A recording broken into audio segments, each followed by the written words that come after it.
नमस्कार. आज आपण मक्याच्या कुरडया बनवणार आहे. त्यासाठी आपण इथं 2 किलो मका घेतलेली आहे. ही मका अशा प्रकारे आपण भरडून घेतली. जी आपण मका भरडली होती ना, ती आता चाळून घ्यायची. त्याचं पीठ बाजूला करायचं आणि मोठी मोठी जी भरड आहे ना, ती भिजत घालायची.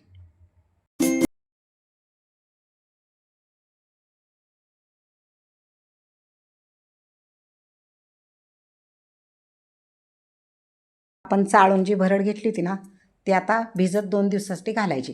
आणि जे पीठ राहिले ना, त्या पिठाची भाकरी करून खाऊ शकतो आपण. आपण त्या भरडमध्ये पाणी ओतलं का तो चोथा वरती येतो आणि जो चोथा आहे तो निघेपर्यंत, चोथा पूर्ण निघेपर्यंत पाणी ओतून धुत राहायचं. आज 3रा दिवस आहे. काल पण आपण दुसऱ्या दिवशी पाणी काढून घेतलं होतं आणि आज 3ऱ्या दिवशी पण पाणी काढून सुकायला ठेवणार आहोत आपण. स्वच्छ धुवून 2-3 पाण्याने सुकायला टाकायचे. चोथा काय उरलेला असेल तो पण निघून जातो. घरातच सावलीला 2-3 तास सुकवून घ्यायची. 3 तास झाले आपण सुकायला ठेवून. हातात घ्यायची आणि बघायची. हाताला नाही चिकटली तर ओळखायचं की सुकली म्हणून. भरड सुकलेली ती आपण बारीक करून आता मिक्सरवर घेतलेली आहे आणि ते आता चाळून चोथा बाजूला करायचा आणि पीठ बाजूला करायचं. आता आपण ते चाळून घेतलेल्या पिठामध्ये पाणी घालून 1 रात्र तसंच ठेवायचं. दुसऱ्या दिवशी काढायचं. पण काल भिजवून घेतलं होतं मक्याचं पीठ.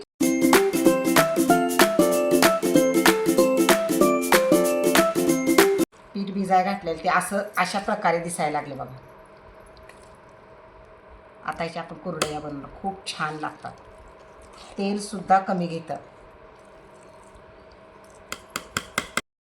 आता आपण पीठ शिजवून घेऊया.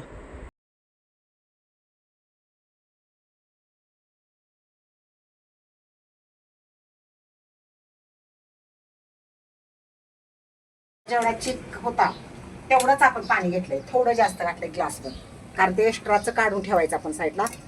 मका जुनी नवी वर पाणी जास्त कमी लागतं. जुनी असेल तर पाणी जास्त लागतं आणि नवी असेल तर कमी लागतं. म्हणून जास्तीचं पाणी ठेवायचं. ती घट्ट आहे ना, त्यामुळे आपल्याला वैरता येत नाही. आणि आपल्याला दुसरं जोडीला कोण असेल नसेल तर आपल्याला वैरता येण्यासाठी हे बाहेर जात असताना ना असं ओतून असं हलवून घ्यायचं. मी एकटीच असल्यामुळे मी असंच करायचं पहिल्यापासून.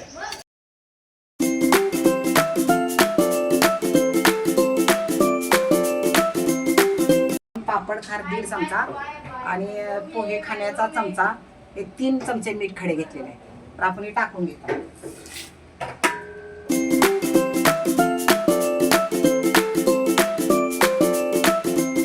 आपण ह्याच्यात आता घट्ट पीठ होतं ना, आपण याच्यात आता गरम पाणी, उकळतं पाणी टाकून असं पातळ करून घेतलं.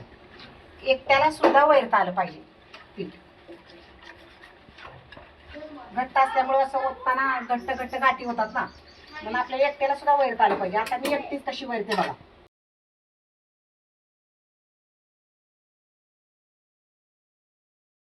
एकटीने टाकलं. अगोदर काय केलं, उकळतं पाणी त्या घट्ट पिठात टाकून हलवून साईडलाच घेतलं खाली आणि नंतर याच्यात ओतलं. गाठी होतील म्हणून सारखं असं घट्ट येपर्यंत ढवळत राहायचं. गाठी होऊ द्यायच्या.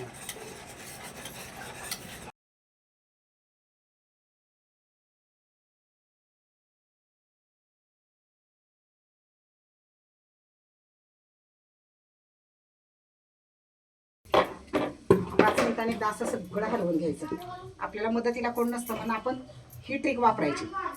भिंत बघायची, भिंतीला असं पातेलं लावायचं आणि असं आपल्याला पायाला चटके बसतात म्हणून असं एक कापड लावायचं आणि असं हलवायचं. असं ताकद पण लागते आपली आणि ती एकजीव होते.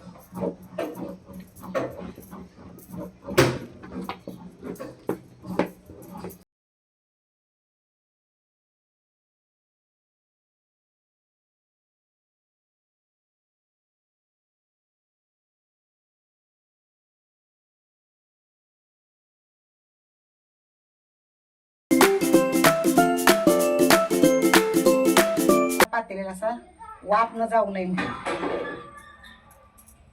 असं लावून घेते. पूर्ण उन्हाळा संपायपर्यंत हाच कपडा असतो माझा.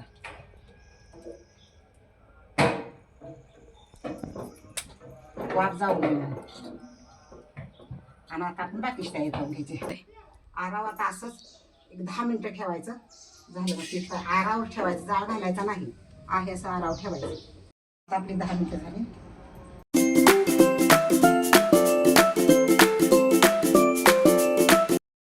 शिजले का नाही कसं ओळखायचं, आपण पाण्याचा हात घ्यायचा आणि असा हात लावायचा बघा, असा हात लावायचा आणि असं हे बघा, हाताला चिकटलं नाही का ओळखायचं शिजले पीठ.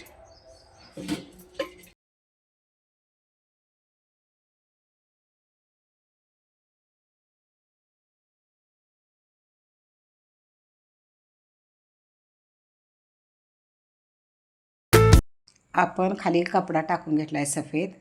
लोकांना काय वाटतं आहे कपड्यावरचं निघल का नाही, पण निघतं, चिकटत वगैरे काही नाही.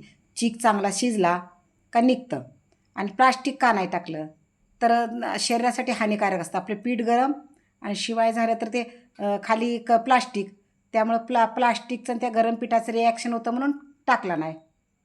पण लगेच उचलता येतात. ह्या बघा, ह्या बघा,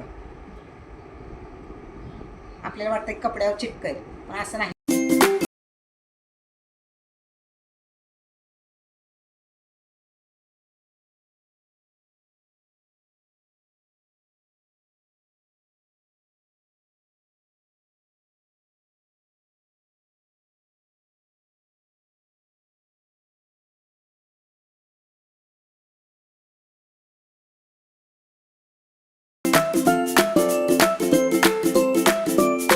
आता आपण तळणार आहे, तळून दाखवणार आहे. पण सकाळी केले, पण आता इतकी गरमी आहे की हे सुकून एकदम कडकडीत अशा झाले.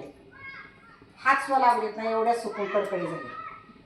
इतकी गरमी आहे, किती फुकतात बघा.